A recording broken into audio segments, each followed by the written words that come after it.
नमस्कार शुभ संध्या मुरपली आपण मानकु स्वागत करूची ओडिसा रे। आज भुवनेश्वर लोकसभा भवन ठारे Odisha publisher and book sales association Cuttack रो कर्मकर्ता और सदस्य माने मुख्यमंत्री श्री मोहन चरण माझी को भेटी शुभेच्छा और अभिनंदन जणाइछन्ती। एही अवसर में मुख्यमंत्री श्री मोहन चरण माझी कहिथिले जे ओडिया अस्मितार सुरक्षा एवं ओडिया साहित्य और संस्कृतिर अभिवृद्धि पई आमे काम आरंभ करिछु। ओडिया अस्मिता पाई एक कॉर्पस फंड मध्य गठन करिछु। आगकु समस्त सरकारी कार्य ओडिया भाषा रे हेबा पई सब विभाग को निर्देश दिया जायछि। राज्यर ग्रामांचल गुड़िकरे पाठशाला स्थापन पई मध्य योजना रहिछि। सरकारी और बेसरकारी स्तर रे ओडिया भाषार व्यवहार वृद्धि पाइले प्रकाशक माने एहा द्वारा उपकृत हेबे बोली से कहिथिले।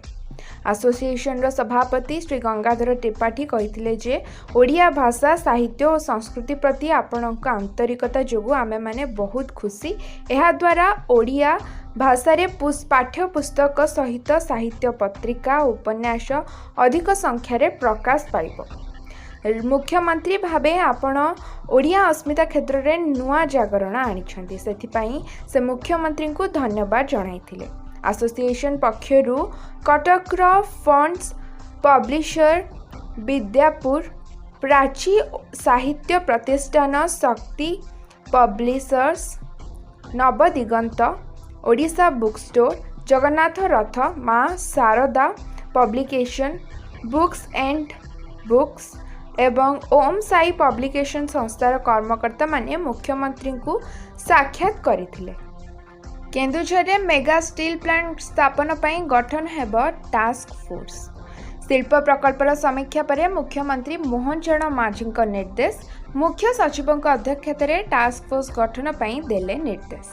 आग्रही शिल्प संस्था सह आलोचना करी प्रतिक्रिया त्वरान्वित करने को मुख्यमंत्री निर्देश देइछन्ती। 5 वर्ष रे 3.5 लाख नियुक्ति सृष्टि करने को लक्ष्य अछि बोली कहिछन्ती मुख्यमंत्री। अधिक नियुक्ति संभावना थिबा क्षेत्र को अधिक गुरुत्व दिया जिवो।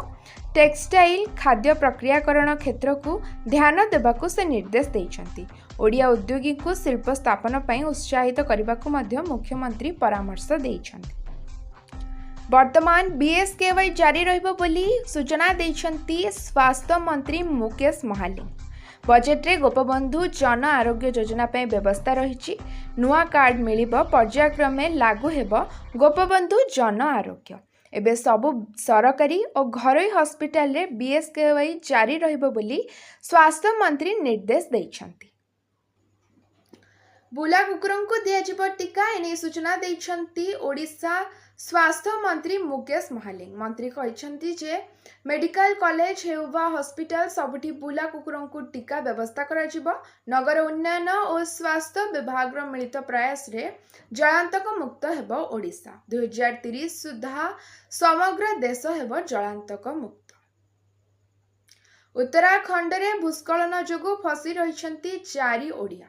केन्दुझर तेलबोईर 3 और सदर थाना अंचलर जड़े केदारनाथ दर्शन करने को जाइथिले 3 जण ओडिया। दर्शन पूर्व भूस्खलन जोगु फसी रहिछन्ती 4 जण।